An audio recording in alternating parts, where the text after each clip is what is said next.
I'm Elaine Mackenzie and this is my guide dog Una. About 1997 I started noticing differences in my sight. I had been so terrified of going out because I didn't like crowds coming towards me.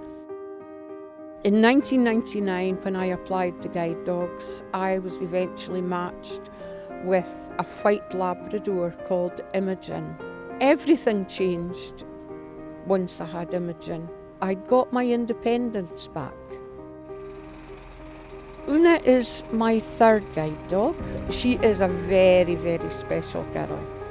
Without Una, I couldn't do what I do. I'm actually a volunteer with guide dogs and I do loads of stuff with guide dogs. What started as an ordinary day for Elaine and Una was about to take a nasty turn. We went down to a supermarket to get shopping.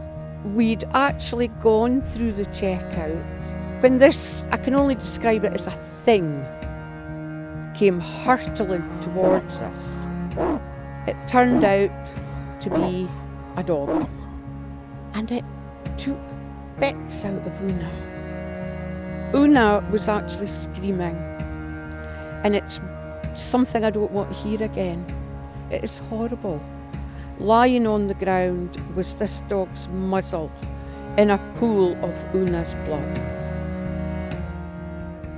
I have to say I did panic. I couldn't find my mobile.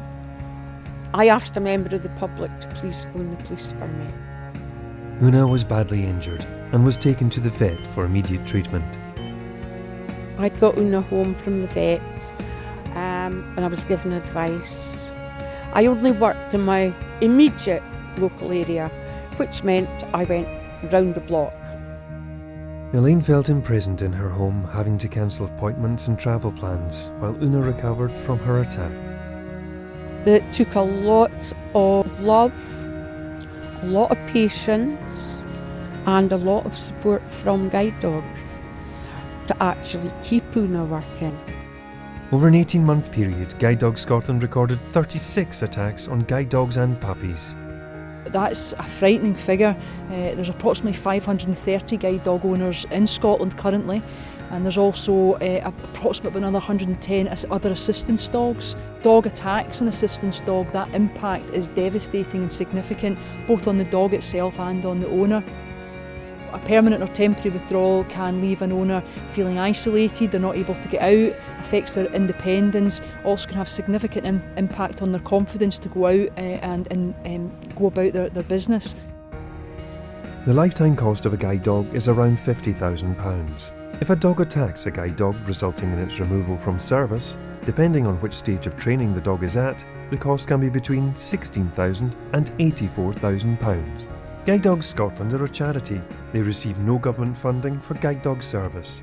Dog attacks reduce their ability to provide vital services for people with sight loss. Not only is there impact on the owner and the dog, but the wider implications are significant.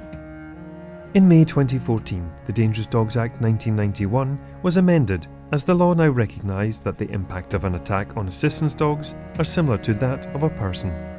We're working in partnership with Guide Dogs Scotland to raise awareness with the public as well. We want members of the public to consider the impact that the behaviour of their dog has on guide dogs and other assistance dogs. We'd ask that you keep your dog under control at all times. It's your responsibility to do that. We ask that you always at all times consider the fact that other dogs may be fearful or may not respond appropriately, and we ask that you keep your dog under control at all times and away from assistance dogs at all times. We don't like members of the public coming up and talking to the dog because it breaks the dog's concentration. When the dog is not concentrating, a guide dog owner could actually end up being pulled into the middle of the road and hit by a car.